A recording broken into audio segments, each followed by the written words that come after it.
हाँ तो बहन मैं कह रहा था, मेरी जो अपनी पोस्ट होती हैं मेरे को बिल्कुल उनसे कोई अटैचमेंट नहीं है। मैं सोचूं हाँ मेरी पोस्ट पढ़ी जा रही है, मेरा बड़ा नाम हो रहा है, मेरे को तो कोई इंटरेस्ट नहीं है। मुझे नाम भी इसलिए लिखना पड़ा, मैंने पहले आपको बताया था, जो मैं लिखूं उसी पे लोग ऑब्जेक्शन करें।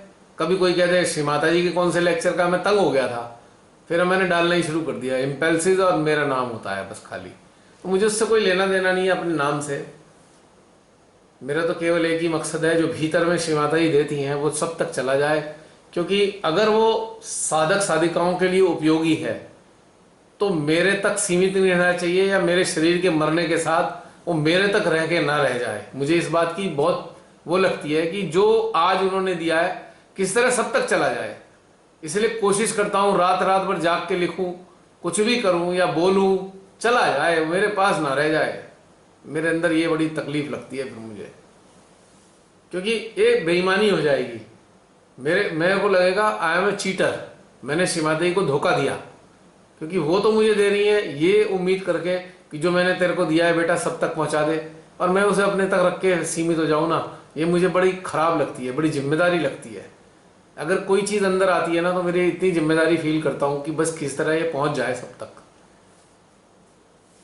क्योंकि वो पहले श्री माता जी ने प्रत्यक्ष रूप में बतेरे लेक्चर दिए। आज पूरे विश्व में अनेकों ऐसे उनके बच्चे होंगे जिनके बच्चों के माध्यम से वो इसी प्रकार से मैसेज आगे पहुंचाना चाहती होंगी और पहुंचा रही होंगी। आई एम नॉट अलोन, और भी बहुत सारे बच्चे होंगे मैं जिन्हें नहीं जानता व्यक्तिगत रूप से, बाहरी रूप से, लेकिन भीतर से तो हम सब एक ही हैं। भीतर से तो हम सब पूरे विश्व के बच्चों को एक दूसरे को जानते हैं हम।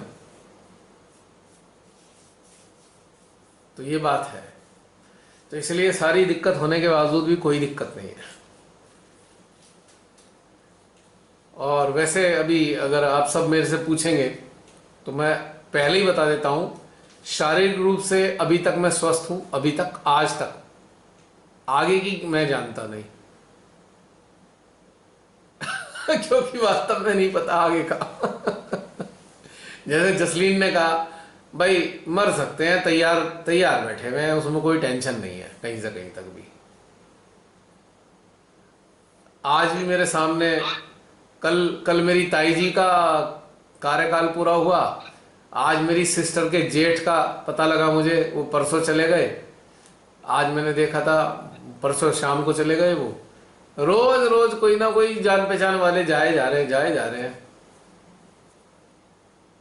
और अगर इसके विपरीत अवस्था में बिल्कुल इसके उलट एक दृश्य दिखाऊं आप सबको, देखो एक दृश्य और दिखा रहा हूं इसी अवस्था में आप सबको।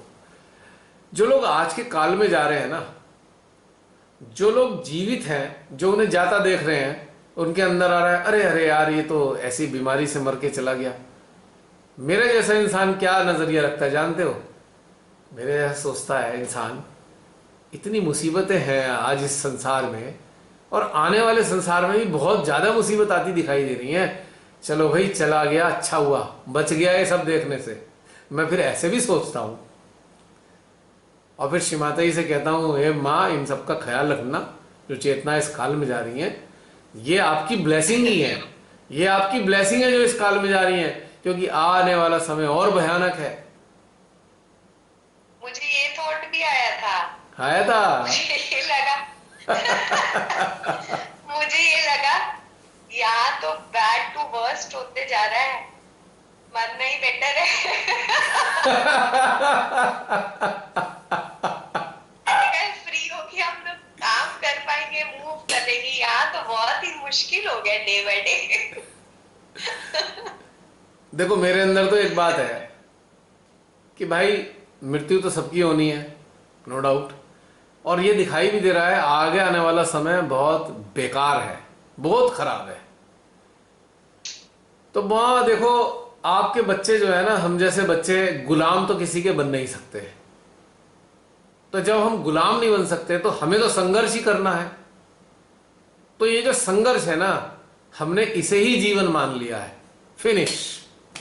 जब तक शरीर रूप में है, अंतिम सांस तक संघर्ष करेंगे इन महादुष्टों से। यही हमारा जीवन है और यही हमारा मनोरंजन है। This is our entertainment. This is our responsibility, this is our job, this is our passion, this is our hobby. यही हमारा जीवन है बस, जब तक सांस है। और शरीर छूटने के बाद ओहो, फिर तो बहुत ही मजा आने वाला है। मैं तो वो कल्पना करके मजा आने लगता है, इनकी ऐसी ऐसी हालत करूंगा ना मैं इनके अंदर घुस घुस के, पटक पटक के। पता लगेगा ये जो दाढ़ी वाला बाबा है ना, बैठे बैठे अपनी गर्दन हिलाई जा रहा है, हिलाई जा रहा है, समझ नहीं आ रहा रोकू कैसे। और पब्लिक कहेगी भाई क्या हो गया दाढ़ी वाले बाबा को, ये पगला गया, और बेचारा रोक ही नहीं पा रहा है, पूरी शक्ति लगा दी, रुक नहीं पा रहा है बेचारा। तो इसको पागल साबित करा देंगे हम, इसको पागल है ये, इसे पागल खाने बंद कर दो। पक्का हम लोग ऐसा कर सकते हैं, समझ लो इस बात को, क्योंकि इनके कर्मों का फल तो इन्हें मिलेगा। ये मरेंगे नहीं, ये सड़ेंगे। जिन्होंने एक मानव जाति को सताया ना, ये सड़ सड़ के जाएंगे, आसानी से नहीं मरेंगे। एक दाढ़ी वाला बैठा है ना जेल में, देखो जीवित है ना, सड़ रहा है ना अंदर। एक दाढ़ी वाला बाबा, अब तो कई सारे बाबा अंदर हैं। मुझे स्वरूप संपत सरल जी की एक बात बड़ी याद आ गई अभी अभी इसी बात पे। कह रहे हैं हमारे देश को विश्वगुरु होने से तो कोई रोक ही नहीं सकता, जिनकी जेलों में साधु सन्यासी बैठे हों।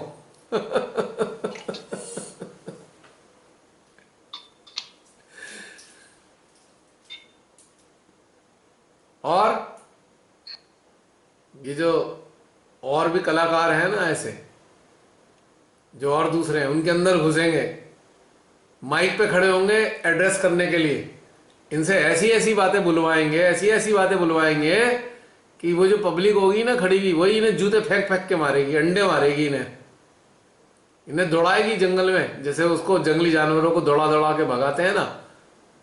बड़ा मजेदार सीन दिखाई दे रहा मुझे। मरने के बाद तो बहुत मजा आने वाला है मुझे, आई फील सो।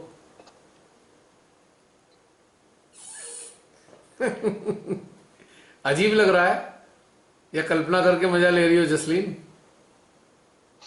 नहीं, अब ऐसे लग रहा है हम लोग के साथ हो सकता है। हम ऐसे कर सकते हैं। पहले आप कहते थे तो आप, मुझे लगता था आप ही कर सकते हो, फिर उस दिन जब आपने मुझे एहसास दिलाया मैं भी कर सकती हूँ, तो मुझे लगा अच्छा मैं कर सकती हूँ। फिर अब मुझे विश्वास हो रहा है, मैं ध्यान से सुनती हूँ हर चीज। और एक और चीज, एक और सीन दिखा रहा हूं तुम्हें। हमारे देश के महानतम आदमी एड्रेस करने के लिए खड़े हुए हैं। भाई और बहनों, मैं बहुत लुच्चा हूं, मैंने देखो ये फ्रॉड किए हैं, मैंने देखो इतना धन लूटा है, अब देखो देखो भाई और बहनों, मैंने इतनी हत्याएं कराई हैं। अब बेचारों को समझ नहीं आ रहा होगा बोलना रोकूं कैसे, क्योंकि घुसे हुए तो हम हैं इनके अंदर जो बुलवाए जा रहे हैं इनसे। हमारा मरना जरूरी है। हमारा मरना नहीं, ऐसी बात नहीं है। ये काम अटेंशन से भी हो सकता है। अभी भूल गए जो इन सबके कपालों के ऊपर काम किया था, भूल गए? वो भी यही काम है।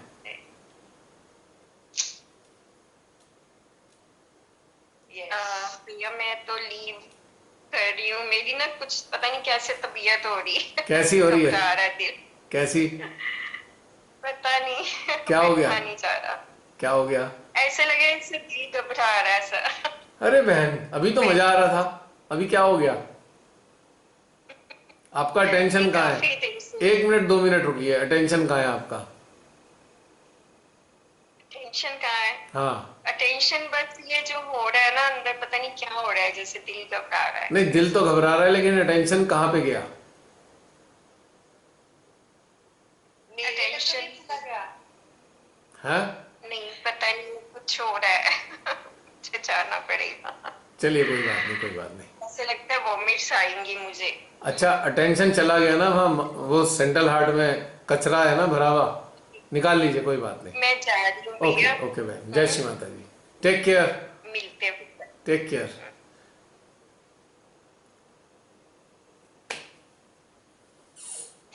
जय श्री भैया। जय श्री माता जी। सेंट्रल हार्ट पे फील हो रहा है अपनी सिस्टर का। एक्चुअल में वो आ गई ना, दिक्कत आ जाती है जब अटेंशन वहाँ हाँ गया है ना, हाँ लोगों पे अटेंशन जाने से बिल्कुल।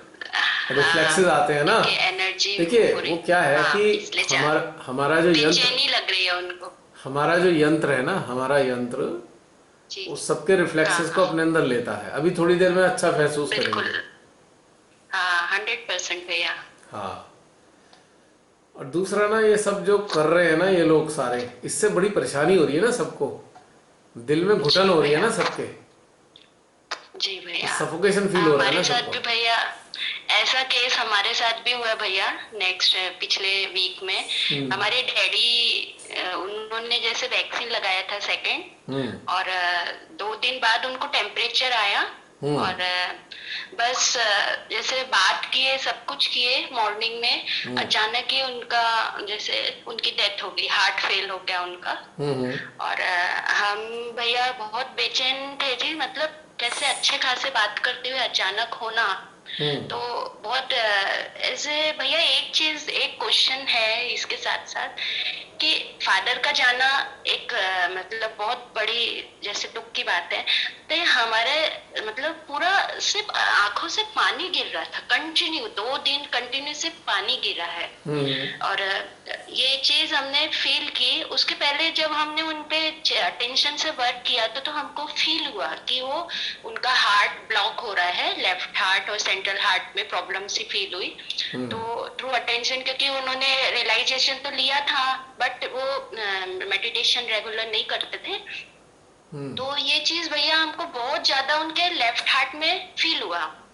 तो हमको ऐसा लगा कि उनको कुछ तो भी तकलीफ है, हार्ट की कफ है, कुछ ऐसा फील हुआ।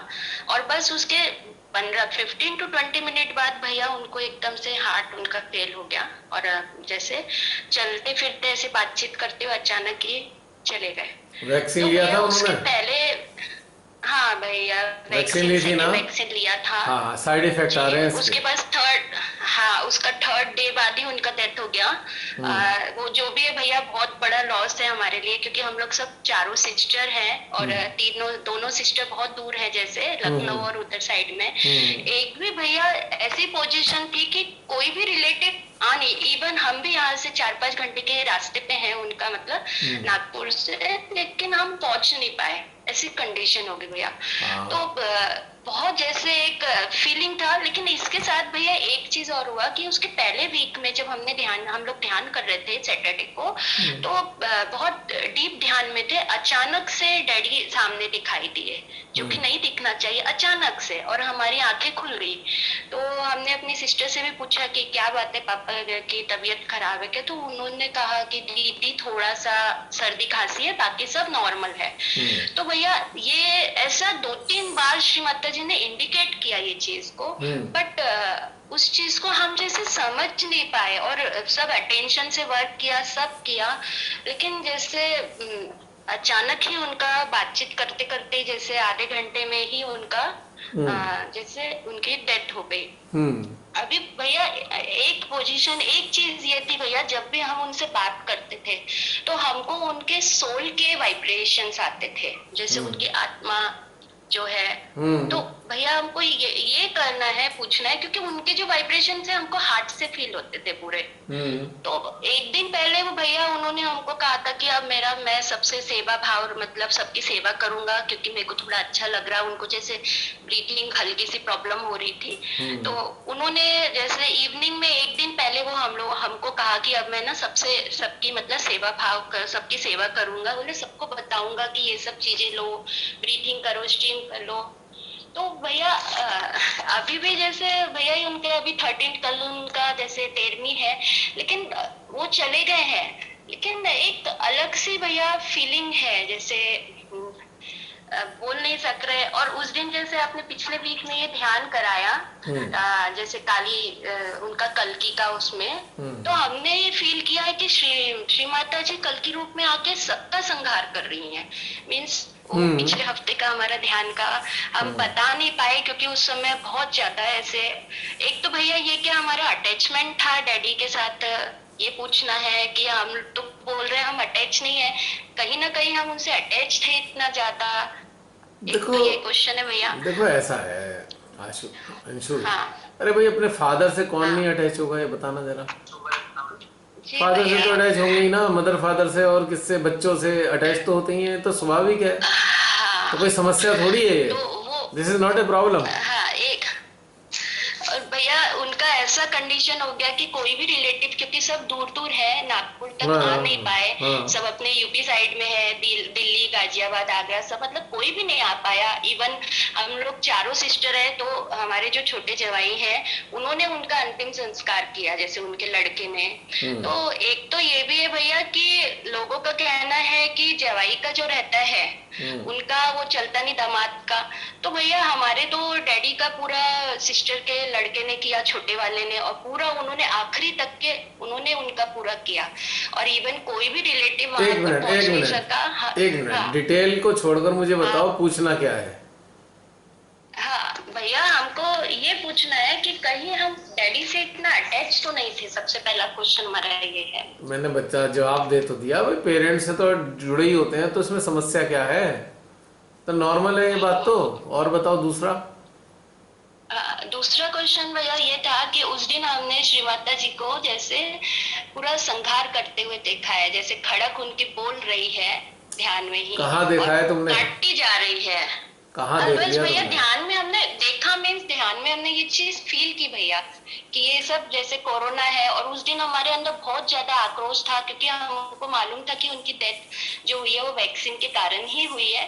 तो ये चीज भैया हमने ये भी फील किया कि सब, मतलब पूरा माँ इस तरीके से फील हुई है आक्रोश में कि पूरा सब काटती जा रही थी अपनी खटक से।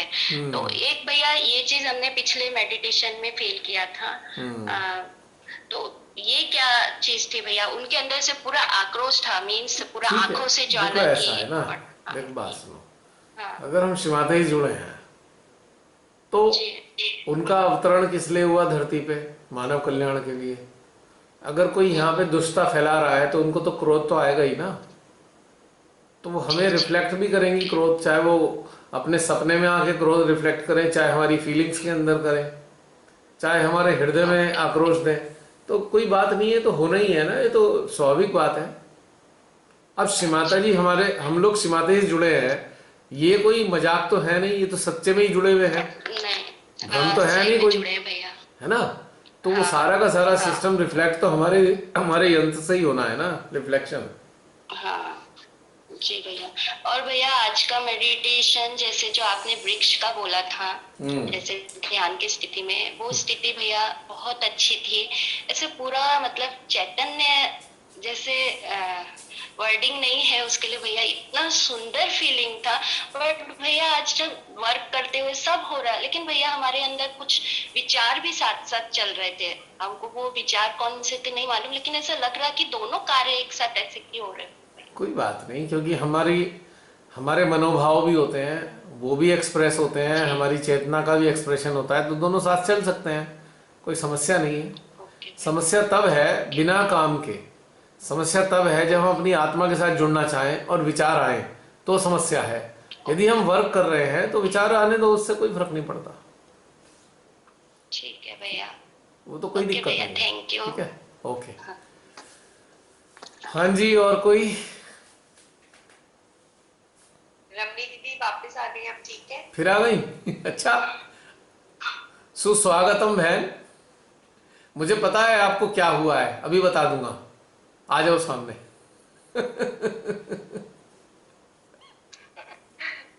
मुझे पता है आपको क्या हुआ है।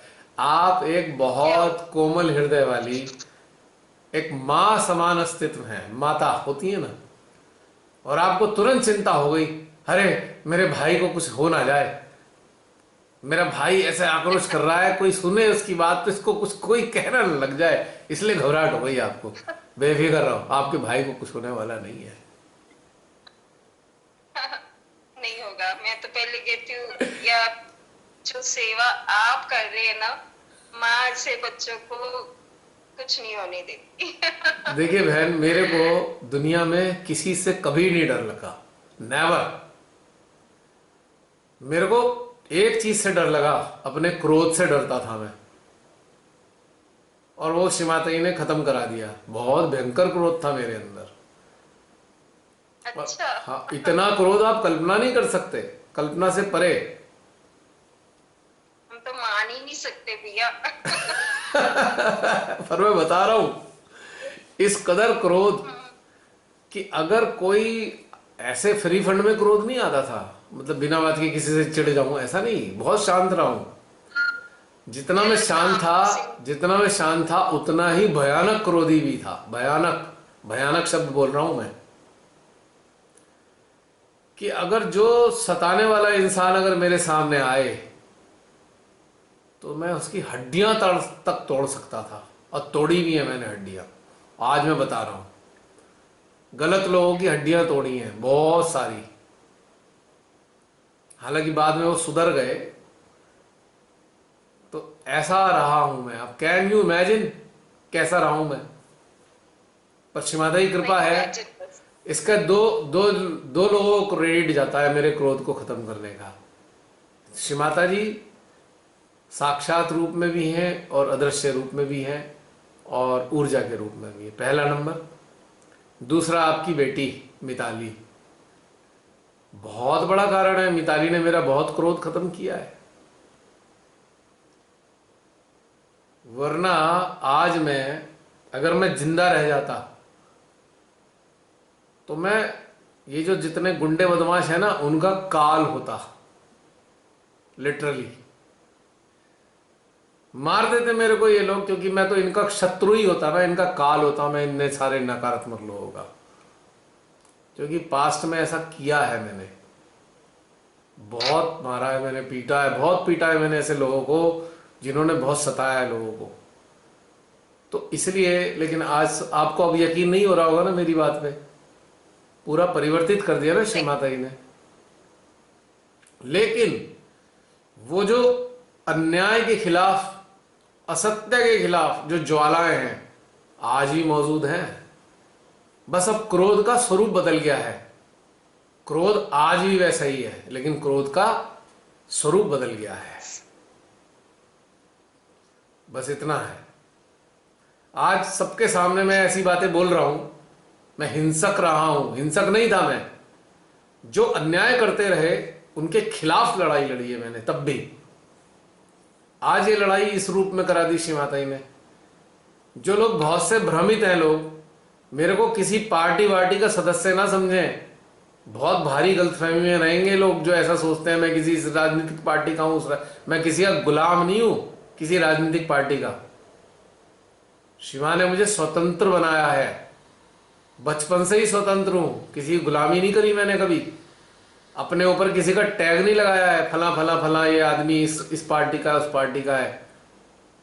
क्योंकि जो ऐसा करते हैं वो एक तरीके से गुलामी का जीवन जीते हैं, किसी और की विचारधाराओं का अनुसरण करते हैं।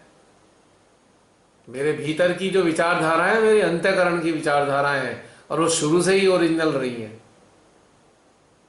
आज भी श्री माता जी ने जो प्रेम दिया, ज्ञान दिया है, वो तो उनका हृदय ने आत्मसात किया ही है। लेकिन उस ज्ञान के परिणाम स्वरूप भी जो चीजें आई हैं वो ओरिजिनल हैं, वो कॉपी पेस्ट की हुई नहीं है। तो आज बहुत बड़ा रहस्य मैंने खोला है आप सबके सामने।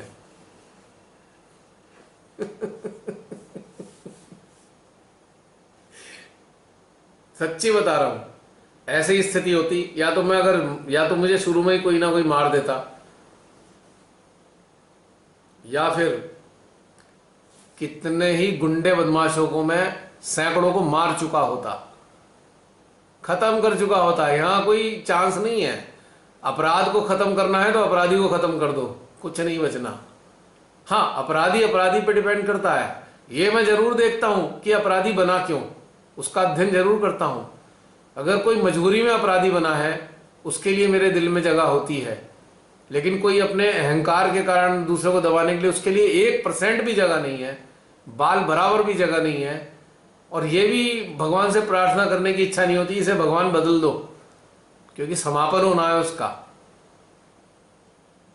अगर भगवान ने, अगर मेरे को किसी ने उसमें रखा होता, किसी अथॉरिटी वगैरह में, तो आज मैं एनकाउंटर स्पेशलिस्ट होता। और मैं ऐसा इनकाउंटर स्पेशलिस्ट होता जो किसी नेता के अंडर में काम नहीं करता है, किसी अधिकारी के अंडर में काम नहीं करता है। कहने को तो कोई है मेरा बॉस सर पे, पर मेरा कोई बॉस नहीं है, मेरा बॉस मैं ही हूं। ऐसा होता मैं तो फीलिंग आज भी वही है, अब उसका रूप दूसरा है, अब चित्त और चेतना में है सारी चीजें। ये बुराई के लिए जंग शायद मेरी चेतना अनंत काल से करती आई है, अनंत काल तक करेगी। ये सच्ची बात है, 100% बता रहा हूं मैं आपको। मुझे बर्दाश्त ही नहीं होती है ये सब चीजें, अन्याय बर्दाश्त नहीं होता। कोई शासन करे जबरदस्ती किसी पे, किसी की चेतना पे, 1% भी बर्दाश्त नहीं है। न जाने कितनी बार पिछले जीवनों में कितनी बार संघर्ष करते हुए मैं मरा होऊंगा, कितनी बार जन्म लेके आया होऊंगा, लेकिन वो आग शायद उस काल में भी थी, इस काल में भी है और आगे भी रहने वाली है। ये खत्म नहीं होने वाली, ये पक्की बात है। इसलिए जो हमारे संस्था के ठेकेदार वेकेदार है ना, तथाकथित ठेकेदार, ऐसा करो वैसा करो, मेरे को इनकी कोई समझ में नहीं आई कभी भी। ये पोंगे पंडित मठाधीश बन के बैठे हैं, इनकी बातें मेरे समझ में नहीं आती। हाँ, जो इन लोगों में से भी अच्छे और प्रेममयी लोग हैं, उनके हृदय से मैं आदर करता हूं। ये शासन करने वालों की तो मेरे लिए कोई औकात नहीं है। There is no value for such people. लेकिन मैं इन लोगों के लिए बुरा नहीं सोच सकता, बस मजबूरी है, सीमाताई के बच्चे हैं, किसी भी तरीके से सीमाताई ने जन्म दिया है, तो मैं ये सीमा पार नहीं कर सकता बस। लेकिन अगर ये दुष्टता करेंगे, अगर ये शासन करेंगे, किसी को तकलीफ देंगे, किसी भी सहजी को सताएंगे, तो फिर बच नहीं पाएंगे। मैं तो कुछ नहीं कहूंगा, इन्हीं के रुद्र इनका समापन समारोह कर देंगे, और मैं इनका गुलाम नहीं बन सकता। न जाने कैसे हमारे सहजी हैं, गुलामी जैसे रहते हैं। अजी हमारे कोऑर्डिनेटर ने ऐसा कह दिया, ऐसा करो, उसने डांट दिया। अरे कैसे डांट सकता है कोई? आप लोग जागृत ही नहीं हो, इसलिए आप गुलामी स्वीकार करते हो। जागृत इंसान कभी गुलाम नहीं बन सकता, या तो वो गुलाम होगा या वो जागृत होगा। जागृत इंसान का मतलब है स्वतंत्र अवस्था, स्वतंत्र चेतना, स्वतंत्र अस्तित्व। वो नकलची बंदर नहीं होता है, उसके अंदर अपने अंदर धाराएं चलती है, वो उसके हिसाब से चलता है। ठीक है, कोई उसे बता सकता है बेटा ऐसा ध्यान कर लो, आप ऐसे कर लो, दैट्स ओके। लेकिन अपने ध्यान में वो जो खोज करता है उसका अपना ओरिजिनल होता है, वो वही बांटेगा, वो कॉपी पेस्ट करके आगे नहीं बढ़ाएगा। हाँ भाई उनने कहा था, उसकी बातें सुनी, रट्टा मारा, अपना उसमें टीप के और अपना ऐसे ही पेस्ट दिया, नहीं, वो परोस नहीं सकता ऐसा। बहन जी बच्चे से बोल रही हैं, आप अपना म्यूट कर दीजिए, आपकी आवाज आ रही है यहाँ। तो रमनी बहन में ये कह रहा था कि जो स्वतंत्र चेतनाएं होती है ना, वो पूरी तरह जागृत होती है, वो किसी गुलाम नहीं बन सकती। कोई शक्ति, कोई तंत्र, ना सरकार का तंत्र, ना गुंडों का तंत्र, ना बदमाशों का तंत्र, उन्हें गुलाम नहीं बनाया जा सकता। वो मर तो सकते हैं पर किसी गुलाम नहीं होते। उनमें से एक मैं भी हूं। रवनी बहन। हाँ जी। अच्छा, मुझे लगा परिवर्तन मेरे में भी आपके थ्रू आया भैया। बहन, ये परिवर्तन आपको कैसा लग रहा है, आप बताइए, कैसा लग रहा है? बहुत अच्छा लगा। इसका रीजन मेरे ख्याल वही था कि हमारा जो हार्ट चक्र या तो खुला ही नहीं था। यस। तो जो कोई आता था वही हम, मतलब फिर इसका यही मतलब हुआ ना कि मन से हम करते थे, इमोशंस में बहकर ही सारे काम करते थे डर की वजह से। पर अब हम पूरी तरह से स्वतंत्र हैं और इस फ्रीडम को हम एंजॉय करते हैं। इतना मतलब लगता है कि कोई बोझ ही नहीं है, बस अपनी लाइफ को अच्छी तरह जी रहे हैं। जो भीतर से आता है उसको एक्सेप्ट करते हैं, उसी को आगे शेयर करते हैं, दूसरों की सुन लेते हैं पर करते वही है जो अंदर से आता है। यस, सुनो सबकी, करो अपने हृदय की। हाँ। मैं तो सबसे कहता हूं भाई मेरी बात बिल्कुल मत मानो, मैं तो शेयर कर रहा हूं, अपनी फीलिंग शेयर कर रहा हूं, आपको अच्छी लगे आप अपने अंदर झांक के देखो आपके अंदर क्या है, आप वो वाली चीज फॉलो करो। It is a sharing, it is not an imposition. I am exposing my self, I am revealing my self what I am inside. और मैं अपने अंदर जैसा हूं उसे बाहर प्रकट करने में भी कोई मुझे उलझन नहीं लगती है। एक ही है, सिक्के के दोनों तरफ एक ही पहलू है, एक ही चीज है, इधर भी उधर भी एक ही चीज है, अंतर नहीं है। अभी जो 5G टेस्टिंग का जो आपने बताया था, हाँ जी, उसने पोस्ट डाला, हाँ जी। तो लोगों को बताते हैं ना कि ये उसकी वजह से ऑक्सीजन कम हो रहा है, तो लोग मानते ही नहीं है इस चीज को कि ये इतना, इवन चैतन्य कहता है ये ऐसे कैसे हो सकता है, एकदम इतने लोगों का ऑक्सीजन खत्म हो रही है, ये जरूर कुछ किया गया एक्सपेरिमेंट कुछ तो है 5G को। वो बच्चे मानते हैं इस चीज को, और बड़े लोग देखिए वो नहीं मानने को। मैंने लिखा भी है कि अगर खाली कम्युनिकेशन करना हो तो 5G हार्मफुल नहीं है। हार्मफुल है, इसका लॉन्ग टर्म में हमारे शरीर पे नुकसान होगा, स्किन पे आएगा, हमारी आंखों पे आएगा, हमारे ब्रेन पे आएगा लॉन्ग टर्म में। लेकिन जो इस तरीके से मर रहे हैं तो इसकी एक डिफरेंट लेवल की फ्रीक्वेंसीज का यूज करके मर रहे हैं लोग। ये लोग एक डिफरेंट लेवल पे फ्रीक्वेंसीज का इस्तेमाल कर रहे हैं। हो सकता है, मैं एक बात और आपको रिवील करना चाह रहा हूं, जो ये 5G वाली कंपनियां हैं ना, इन्होंने तो क्या किया है, इस 5G के राइट्स परचेज किए हैं। ये राइट्स इंडिया के तो हैं नहीं, जिन्होंने 5G टेक्नोलॉजी बनाई है उनसे इन्होंने खरीदा है। ये समझ रहे हैं आप मेरी बात? इन्होंने हमारे यहाँ जो कंपनियां हैं 5G वाली, इन्होंने इसकी खोज नहीं करी है, इन्वेंशन नहीं किया है, लेकिन जिन्होंने इसकी खोज की है 5G की या तैयार किया है, उससे ये खरीदते हैं पैसे देके, कोलैबोरेट करते हैं उनसे, उनको रॉयल्टी भी देते हो, चाहे वन टाइम खरीद लेते हो, मुझे नहीं मालूम। हो सकता है यहाँ जो कंपनियां हैं इन बेचारों को ये मालूम ही ना हो, ये वेपन की तरह भी इस्तेमाल किया जा सकता है, ये भी मैं बता रहा हूं, जरूरी नहीं है मालूम हो। लेकिन एक बात पक्की तौर पे बता रहा हूं, ये जो लुच्चे नेता बैठे हैं ना देश को बर्बाद करने वाले हमारे, इन्हें मालूम है ये बात, लिख के दे रहा हूं मैं ये बात 100%। क्योंकि पिछले 1 साल से मैं इनकी हरकतें ऑब्जर्व कर रहा हूं कि लॉकडाउन के नाम पर, कोरोना के नाम पे क्या क्या नौटंकी कर रहे हैं ये। और वो इतनी मूर्खताएं वाली बातें हैं कि आपस में मैच नहीं करती इनकी बातें।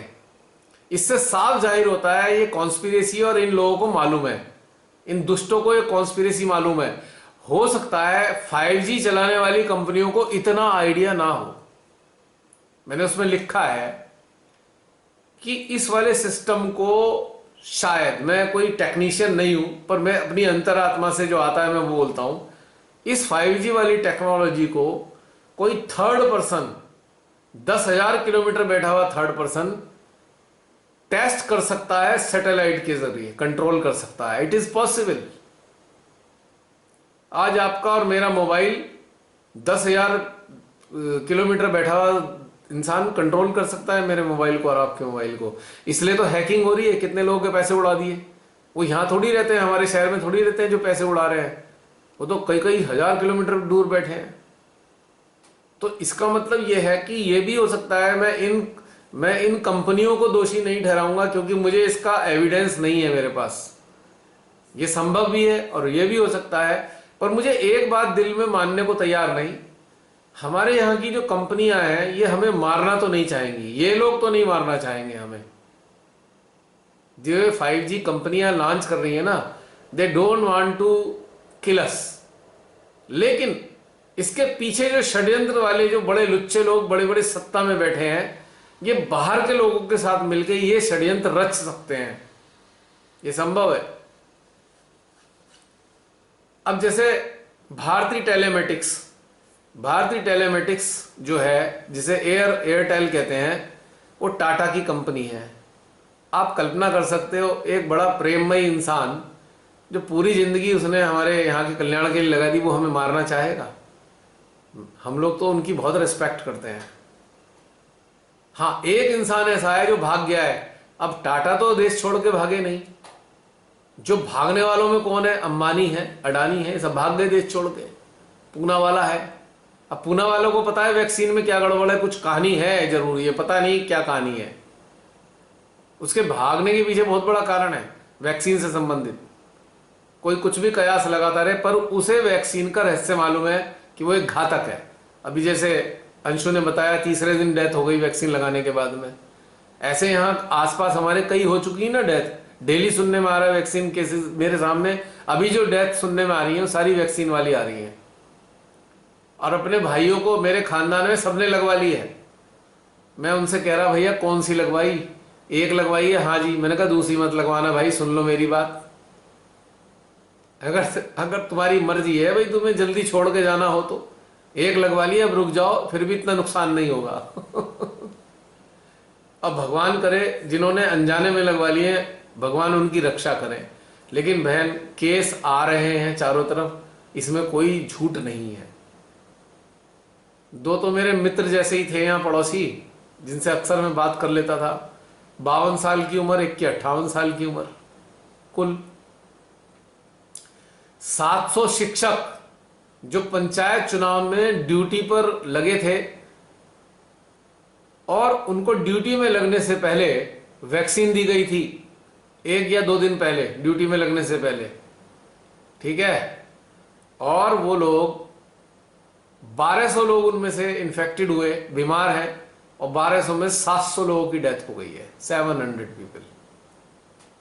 और इसकी जिम्मेदारी यूपी गवर्नमेंट नहीं ले रही। यूपी गवर्नमेंट ने चूना ही पे लगाया, उनकी कोई जिम्मेदारी नहीं ले रही। सेंट्रल गवर्नमेंट तो निकम्मा आदमी बैठा है, ये तो अपनी जिम्मेदारी कोई लेता ही नहीं है। कोई क्रेडिट लेना होता है तो ये ले लेता है, हाँ मैंने किया, लेकिन कोई गलत चीज होती है तो कहता है मेरे को मतलब नहीं है, राज्य सरकार देखें। इतना इतना निकम्मा आदमी बैठा हुआ है यहाँ पे हमारे। तो ये संभव है। अब हम लोग देखिए, अभी बहुत सारे में कहे जा रहे हैं तीसरी लहर आएगी, तीसरी लहर आएगी। अब शिमाताई से हम लोग जुड़े हुए हैं, हम लोग प्रार्थनाएं भी कर रहे हैं, ह्यूमैनिटी को बचाइए। अब भले ही ये लोग अपनी कैलकुलेशन के हिसाब से तीसरी या चौथी लहर ले आए, पर जो परमेश्वरी है ना, वो कौन सी लहर चलाने वाली है, इन दुष्टों को पता ही नहीं है अभी तक। उनकी जब लहरें चलेंगी ना, ये तिनके की तरह उड़ जाएंगे सारे, तिनके की तरह। उनकी लहरों का इन्हें पता नहीं है। हम सबको तो थोड़ा आभास है वो कैसी लहरें चलाती हैं। तो जितनी भी कयास लगा रहे हैं इतनी लहर आएगी। वैज्ञानिक स्तर पे बहुत से वायरोलॉजिस्ट, बहुत से विद्वान, बहुत से प्रकांड पंडित लोगों ने बताया है कि ये जो लहर है वास्तव में ये है।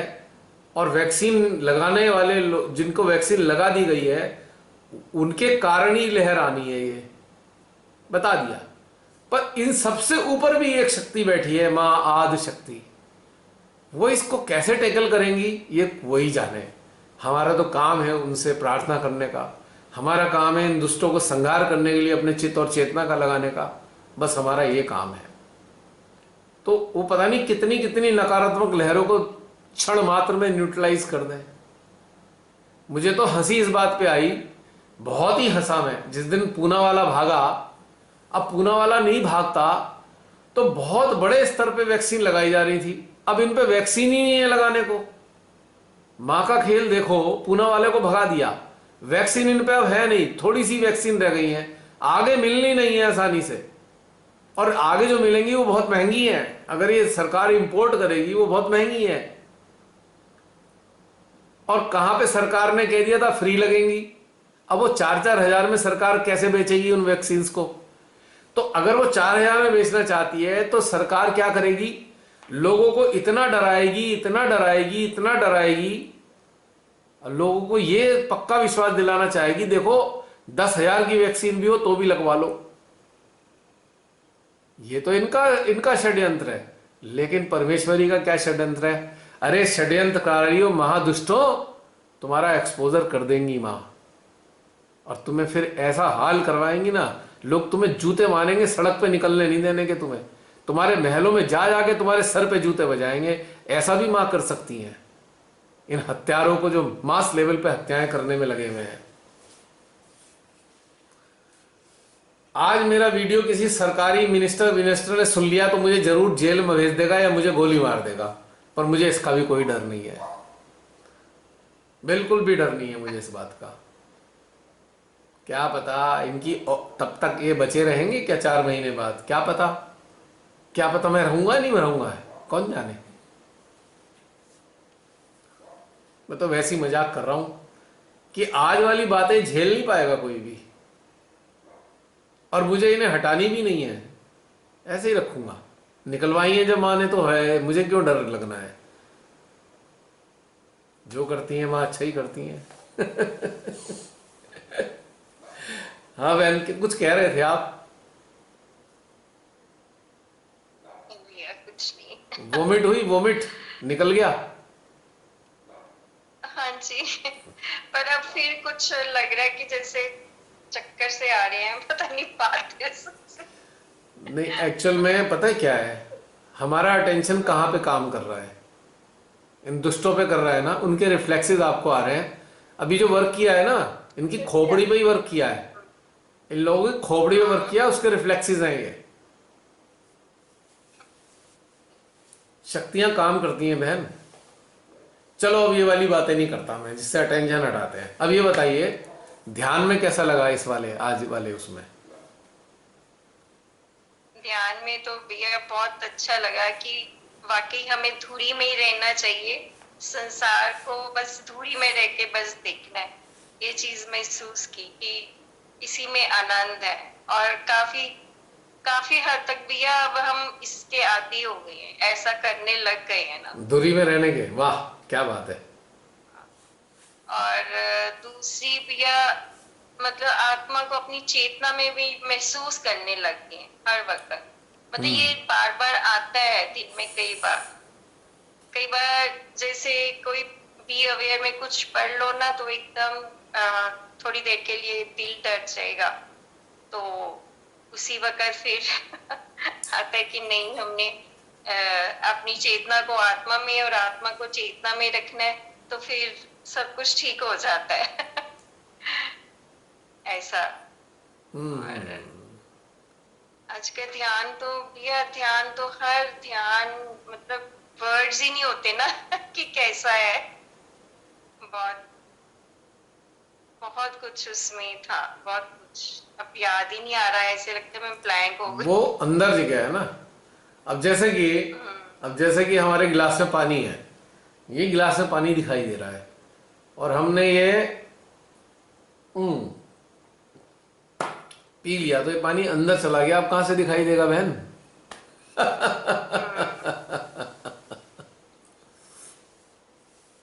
आज कुछ विशेष दिन है, मैं आपको ये बताना चाह रहा हूं। मुझे नहीं पता अभी कभी आज तक के सेशन में ये सब घटना इस तरीके से क्रोध वगैरह ज्यादा आया नहीं है कभी, लेकिन अगर आज आया है तो कोई विशेष घटना है। और ये जो क्रोध आ रहा है, ये हमारे अंदर जो देवी देवता होते हैं ना, उनका क्रोध इसमें मिक्स है, मेरे अकेले का व्यक्तिगत नहीं है। ये आत्मा भी एक बहुत बड़ी शक्ति होती है।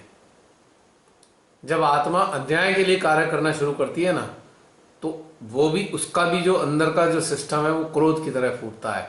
आत्मा को क्या कहा जाता है बहन? भोलेनाथ का प्रतिबिंब, भोलेनाथ का प्रतिबिंब है ना। तो भोलेनाथ क्या करते हैं जब अति हो जाती है?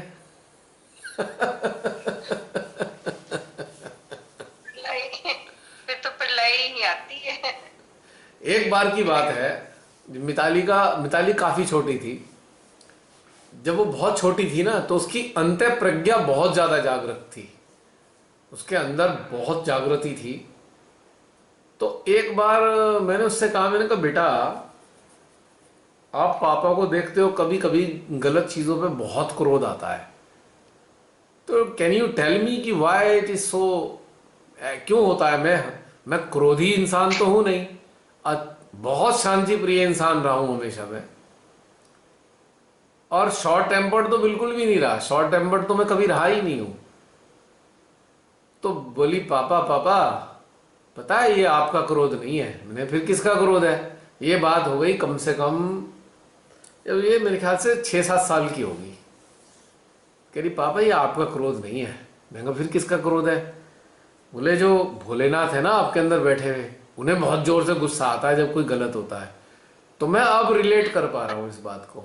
उस वक्त मैंने समझ लिया, उसी क्षण में समझ गया था कि मुझे एक्चुअली इतना क्रोध आता क्यों है अन्याय पे। और वो क्रोध इस लेवल का होता है, एक्सटिंक्शन वाले लेवल पे, कि इसे नष्ट कर दो, इस चीज को, इसकी जड़ ही खत्म करो जो अन्याय है। तो अब उसकी आंसर के बाद मैं फिर समझा। फिर मैंने, पहले मैं अपने आप को ना थोड़ा दोषी मान लेता था। मैं कहा यार मुझे बहुत ज्यादा गुस्सा कर दिया, तो मैं अपने आप को दोषी मानने लगता था। तो एक दिन जब उसने मेरे को ये बताया, फिर मेरा वो गिल्ट कॉन्शियस खत्म हो गया। तो मैं समझ गया, मैंने कहा अच्छा भाई अब ये शरीर तो आप ही जानो, आप ही गई है, मैं क्या कर सकता हूँ, क्रोध आ रहा है तो। और क्रोध मैं खामखा की बातों पे तो करता नहीं हूँ। अब ये जो मास लेवल पे लोग मर रहे हैं षड्यंत्रों के कारण, क्या हमें क्रोध नहीं आना चाहिए जब हम जान रहे हैं षड्यंत्र है प्योरली? विदेशी षड्यंत्र है ये, वहां से षड्यंत्र चलाया, अमेरिका और चाइना के साथ मिलके चलाए, और इस षड्यंत्र में हमारे यहां की सरकार के लोग भी शामिल हैं, तो क्रोध नहीं आएगा? आएगा नहीं आएगा? और षड्यंत्र को छोड़ो, सन 2016 से जो इस सत्ता ने हमारे देश का बेड़ा गर्क किया है, क्या क्रोध नहीं आना चाहिए? आना चाहिए ना? आना चाहिए, आता है। अब कोई कहता है ये है फला फला, मैं ये कहता हूं भाई आपके घर के बाहर, आपके बाहर निकलने पर गुंडा आपको सताना शुरू कर देता है। आप एक दिन कुछ नहीं कहते, 2 दिन कुछ नहीं कहते, तीसरे चौथे दिन तो डिसाइड कर लेते हो आज अगर ये कुछ करेगा तो मैं इसको पीट दूंगा। 3-4 दिन बाद तो आ ही जाता है ना गुस्सा। और वो बहुत दिन से तंग कर रहा है, तो एक दिन ऐसा होता है, गुंडा तो सोच रहा है उसके पास गुंडे हैं कई सारे, कि मैं इतने मेरे पास 10-20 गुंडे हैं, पर उसे ये नहीं पता गुंडे को कि एक शरीफ इंसान को जब क्रोध आता है ना, तो तेरे गुंडे कोई काम नहीं आएंगे। पहले तो तू ही मारा जाएगा, और जैसे ही तू मारा जाएगा तेरे गुंडे भाग जाएंगे। तो ये जितने भी अपने आप को समझते हैं ना हम बड़े ताकतवर हैं, हमारे पास इतनी टीम है, इनका मुखिया का कांड हुआ और ये सब दुम दबा के भाग जाएंगे। खेल ये है असली। और इन गुंडों को कंट्रोल करने के लिए क्या है, इतना सा काम करना पड़ता है बस। अगर लोग समझें, मान लीजिए एक परिवार को एक गुंडे परेशान कर रहे हैं, 10 गुंडे, और बाकी परिवार सब अपने घर में घुसे बैठे हैं, तो गुंडों की हिम्मत बढ़ गई। यदि वो परिवार भी बाहर निकल आए तो क्या होगा, गुंडे ही भागेंगे। फिर परिवार, सीधे शरीफ परिवार के लोग अगर घर से बाहर निकल आए उन गुंडों का विरोध करने, तो गुंडों को भागना पड़ेगा, और गुंडे बहुत पिटते हैं।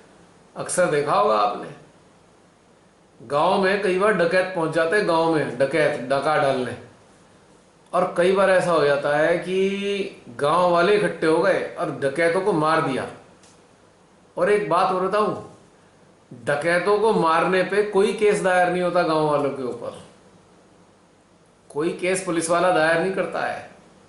आज भी होता है, अगर गुंडों को ये डकैतों को, गुंडों को मार देते हैं गांव वाले, कोई केस नहीं होता उनके ऊपर,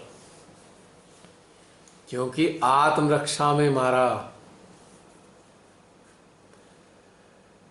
और अब हमारे पे ये सारे षड्यंत्रकारियों ने हमारा जीना दूभर कर दिया, हमको खत्म करना चाहते हैं, हमारी रेस को, हमारी मानव जाति को। तो हम सबको क्रोध तो करना चाहिए एटलीस्ट। चलो बाहर से जाके नहीं लड़ेंगे हम किसी से, अंदर से क्रोध तो करें हम, क्यों बहन? ये तो किया ही जा सकता है ना चित्त में। बिल्कुल करते हैं भैया, हाँ, क्रोध करते हैं। मैं क्षमा चाहूंगा, मेरी अपनी जो प्रवृत्ति है, आप जैसे कोमल हृदय की जो हमारी बहन है, उनको थोड़ा सा कष्ट लग जाता होगा मेरी इस कर्कशता से कभी कभी जो आती है। ऐसा कभी भी नहीं हुआ भैया जो आज हो रहा है। अभी भी चक्कर से आ रहे हैं, बैठना मुश्किल हुआ है। आपकी तबीयत तो ठीक है ना? बिल्कुल ठीक थी मैं। अभी जब आप पता दोबारा नहीं आए क्या थे, हुआ। दोबारा आए थे तब भी आ रहे थे? नहीं, पहले आ रहे थे, अब दोबारा से थोड़ा थोड़ा शुरू हो गया। अब एक काम कीजिए, पता नहीं। अभी आपका अपने चित्त को सेंट्रल हार्ट में ले आइए। सेंट्रल हार्ट में महसूस कीजिए, अस्त्र शस्त्रों से सुसज्जित मां जगदम्बा मुस्कुरा के आपकी तरफ देख रही हैं और कह रही हैं, अरे मेरी बेटी है तू तो। अभी देखिए सारे भाग जाएंगे चक्कर पक्कर। अष्टभुजाधारी मां दुर्गा, शेर पे सवार, राक्षसों का अंत करने वाली, मानव जाति को बचाने वाली मां, आपका आह्वान करते हैं हम सब, ये मानव देहधारी राक्षसों का अंत कर दीजिए मां।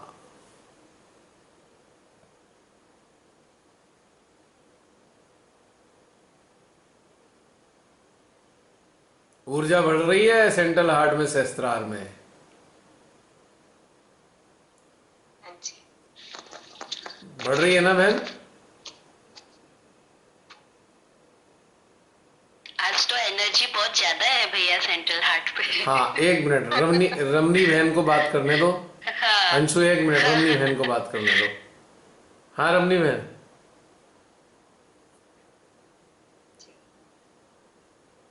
मेरा ना यहाँ पे पता नहीं क्यों भारी हो गया है, पहले सब ऐसा नहीं था। बहन बहन बहन, आपने सुना है सतयुग में, ओ त्रेता में और द्वापर में कुछ राक्षस होते थे, उनके दो सींग होते थे, ये सींग होते थे ना, ये जो लेफ्ट और राइट आज्ञा है ना, ये वो सींग जैसे ही हैं। और जब हम पे उनका चित्त, उनके ऊपर चित्त जा रहा है ना, तो उनके विचारों की आफत आ रही है इस वक्त, उनके रिफ्लेक्सेस आ रहे हैं। चिंता मत कीजिए, आपका यंत्र का इस्तेमाल हो रहा है। चलो भाई, ये तो मुझे हम सब अपनी बहन के दोनों आज्ञा पे चित्त डालते हैं। चैनलाइज एनर्जी सेंट्रल हार्ट से हमारी बहन के दोनों आज्ञा पे एनर्जी सप्लाई कर दीजिए आप सब लोग, 1-1.5 मिनट के लिए।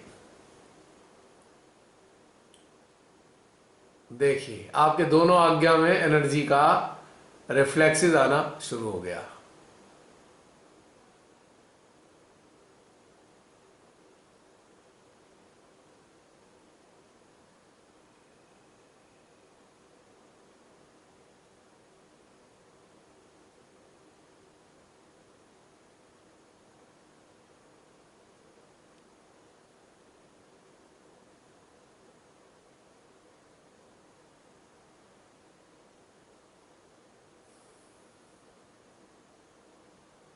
सेंट्रल हार्ट में वैक्यूम बनने लगा, शस्त्रार पे ऊर्जा आ गई, हमसा में विशुद्धि में आ गई, और दोनों आज्ञा में सनसनाहट ऊर्जा की आनी प्रारंभ हो चुकी है।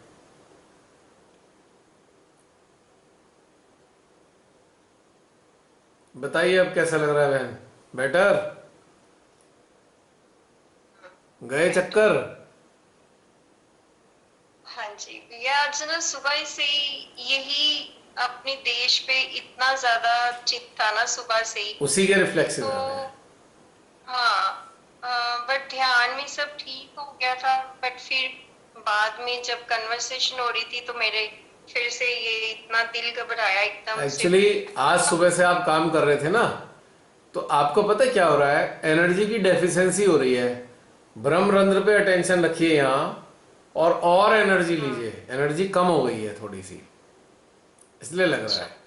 अब वैसे जो आपको चक्कर आ रहे थे ना अभी, अब चक्कर उन्हें आएंगे आने वाले टाइम में। आपके जरिए जो एनर्जी गई है ना, वो अब चक्कर उन्हें आने वाले हैं, आपको तो खत्म।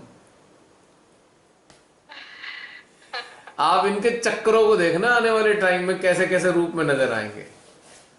मैं खाली अपने देश की बात नहीं कर रहा हूं, मैं सारे विश्व के लोगों की बात कर रहा हूं जो इस प्रकार के षड्यंत्र रचते हैं। हम लोग अब केवल अपने देश के लिए नहीं है, हम लोग पूरे विश्व के लिए हैं। चाहे हम वहां क्या हो रहा है हम जाने या ना जाने, पर जब हम अपने चित्त और चेतना में ऐसे लोगों को लाते हैं, तो मां आदि शक्ति तो जानते हैं ना कौन कौन दुष्ट है, तो हमारा कार्य शुरू हो जाता है, भले ही हम ना जाने उन्हें। ये है बात सारी।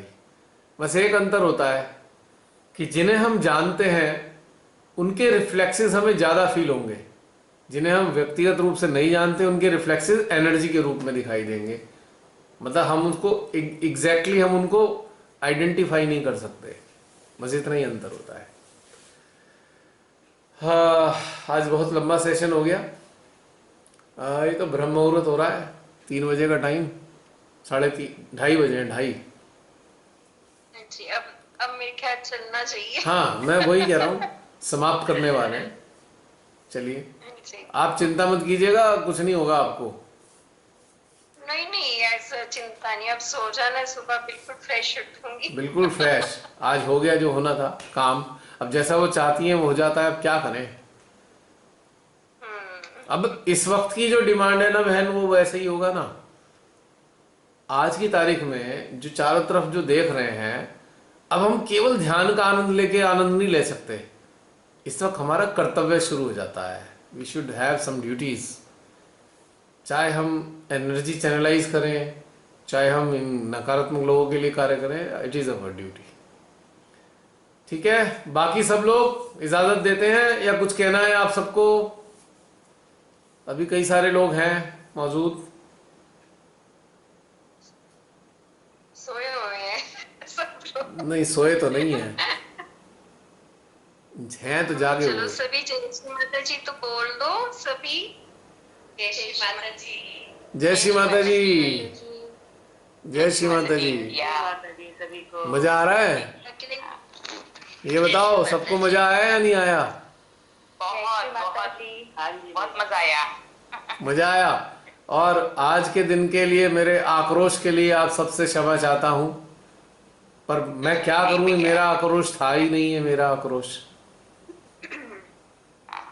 भले ही मेरे माध्यम से आया, पर इट वॉज नॉट माइन। हम सबका आक्रोश था, सही है भैया। ये सामूहिक आक्रोश था हम सबका, जो किसी भी एक चैनल से निकल गया। बस शायद इसकी जरूरत रही होगी आज की, और 4.5 महीने बाद जब ये पब्लिश होगा उस वक्त भी इसकी शायद जरूरत महसूस होती हो। अरे क्या पता तब तक हम ना रहें तो कम से कम हमारी बातें तो चली जाएंगी उस वक्त आने वाली पीढ़ी के लिए। है शालिनी? ये फिर से चक्कर आने शुरू हो जाएंगे। अब मेरे को समझ में आ गया, आपकी चोरी पकड़ी गई, आपकी चोरी पकड़ी गई। अब ये आपको चिंता हो जाती है मेरी। रमनी दीदी आप अटैच हो गई है। मेरे से अटैच हो गई है, मेरी चिंता करने लगती है ये। अब चोरी पकड़ी गई बहन। नहीं, अब तो ठीक हो गए, मेरे बहुत देर से चक्कर आ रहे थे। अब चोरी पकड़ी गई ना, आपको मेरी चिंता हो जाती है बार बार। अरे मेरे को तो इतनी सारी शक्तियां बैठी हैं साथ में मेरे, आपको अंदाजा नहीं है। मेरे ही क्यों अकेले, आप सबके साथ बैठी हैं शक्तियां। मैं अकेला थोड़ी हूं, आप जैसे हैं वैसे ही मैं ही हूं। जिस नजर से माँ मेरे को देखती हैं उस नजर से आपको भी देखती हैं। अब तो चोरी पकड़ी गई बहन, अब तो ठीक कर लो आप इसे अगले हफ्ते तक। मजा आया। चलिए, आपके लिए अगले हफ्ते तक ये भी काम है। जिनको डर लगा है कि मेरे साथ कुछ बुरा ना हो जाए, उन सब का होमवर्क यही है कि अपने अंदर उतरें, डिटैच होके देखें कि हम तो सब एक यंत्र हैं, इससे ज्यादा कुछ नहीं है। और बहन, आपको मैं विश्वास दिलाता हूं, आपके इस भाई का दुनिया में कोई कुछ नहीं बिगाड़ सकता, क्योंकि ये आपका भाई शरीर तक सीमित नहीं है। बिल्कुल। हाँ, शरीर तक सीमित नहीं है। शरीर से तो बस शरीर से तो इतना ही है, हाँ भाई ठीक है, तू भी रहता रहे और मैं भी रह रहा हूं, बस इससे ज्यादा नहीं। ना ये मेरी चिंता करता, ना मैं इसकी चिंता करता, बस जिम्मेदारी निभाते हैं एक दूसरे के लिए। क्या बढ़िया बात कही है। सही है शालिनी? नहीं, हाँ भैया बहुत बढ़िया बात कही है, मैं कह रही हूँ। हाँ दोबारा दोहरा रहा हूं, ना ये मेरी चिंता करता, ना मैं इसकी चिंता करता, बस दोनों एक दूसरे के प्रति जिम्मेदारी निभाते हैं। जिम्मेदारी निभाते हैं। जैसे एक ट्रेन में हम लोग जब जाते हैं तो एक बोगी के अंदर बैठते हैं, और बोगी के अंदर भी एक कंपार्टमेंट है। तो अब कंपार्टमेंट में 6 यात्री के लगभग होते हैं, कहीं कहीं 8 भी होते हैं, कहीं 4 भी होते हैं, डिपेंड करता है कौन सी कैटेगरी में हमारा रिजर्वेशन हुआ है। तो एक नैतिक जिम्मेदारी आपस में एक दूसरे कंपार्टमेंट वालों के लिए हो जाती है, चाहे हम उन्हें बिल्कुल भी नहीं जानते, हम कभी मिले भी नहीं होते, लेकिन वो 3-4 जनों के प्रति ना हमारी एक नैतिक जिम्मेदारी सी महसूस होने लगती है। अगर किसी को उसमें कष्ट हो तो हम कहते हैं अरे हम उसकी सहायता कर दें। खाने का सामान निकालते हैं, हम कहते हैं आप भी खा लो, वो भी निकालते हैं, वो कहते हैं हमसे कहते हैं आप खा लो। तो इस तरीके से बड़ा प्रेम वाला वातावरण होता है। बस हम लोग, मैं और मेरा शरीर बस यात्री हैं। इस पॉइंट को समझ लो रमनी बहन, ये पॉइंट बहुत इंपॉर्टेंट है। मैं और मेरा शरीर अपने अंदर धारण करो कि दोनों यात्री हैं। मैं इसकी सहायता कर रहा हूं, ये मेरी सहायता कर रहा है, फिनिश, खत्म। इससे ज्यादा हमारा कोई लेना देना नहीं है। हाँ, प्यार मोहब्बत है, एक दूसरे को प्रेम करते हैं, एक दूसरे से अटैच नहीं है। ये जब मेरा साथ छोड़ना चाहेगा ये स्वतंत्र है, और जब मैं इसका साथ छोड़ना चाहूंगा तो मैं स्वतंत्र हूं। मेरी मर्जी है कब साथ छोड़ दूं इसका, और इसकी मर्जी है कब मेरा साथ छोड़ दे। दिस इज हमारे दोनों का अलग अलग जिम्मेदारी, हम अपनी अपनी अलग अलग जीवन जीते हैं, लेकिन स्वतंत्र हैं, साथ रहते हैं पर स्वतंत्र हैं। एक नई बात बताई है मैंने आज, ये याद रखना इस बात को, बिल्कुल न्यू है, एकदम लेटेस्ट। अक्सर मैंने ये तो कहा है कि अपने शरीर की वाहन की तरह देखभाल रखना, लेकिन आज मैं पहली बार ये रहस्य बताया है कि हम दोनों पाथिक हैं, हम दोनों यात्री हैं, एक दूसरे के सारे चल रहे हैं, सारे नहीं, एक दूसरे के साथ चल रहे हैं, अपनी इच्छा से चल रहे हैं, मजबूरी में नहीं चल रहे। पहले मजबूर थे जब ये पता ना था, क्योंकि पहले बस शरीर ही था, मैं ना था। फिर ध्यान देना क्या कह रहा हूं, पहले शरीर था, मैं ना था, अब मैं हूं, अब शरीर नहीं है। अब मैं हूं, ये शरीर नहीं है, यानी कि अब ये शरीर एक यात्रा का साथी मात्र है। मैं इसका साथी, ये मेरा साथी, फिनिश। इससे ज्यादा नहीं है कुछ लगाओ। तो शरीर, बहुत तूने दर्द वर्द दे लिए हैं, तेरे को बेचारे को बहुत कष्ट दे दिया है मैंने शरीर, चल तेरे को आराम देता हूं।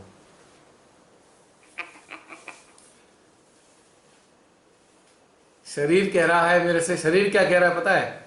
शरीर ये कह रहा है मेरे को आपसे कोई कष्ट नहीं है, आप मुझे कोई कष्ट नहीं देते हो, बल्कि मैं तो कृतज्ञता फील करता हूं कि मेरे जैसे नश्वर शरीर का भी आपने सही उपयोग कर लिया है, और मेरे शरीर को भी अमृत प्रदान कर दिया है। भले ही मेरा शरीर 5 तत्वों में दोबारा मिल जाएगा, पर मेरा जो आणविक स्वरूप है वो कभी भी नहीं मिट पाएगा। जो स्वरूप ना किसी को दिखाई देगा, ना कोई देख सकता है, लेकिन ये बात सच्ची है कि मैं हमेशा कायम रहता हूं। तो ये बात है रहस्य की। इसी के साथ समाप्त करते हैं।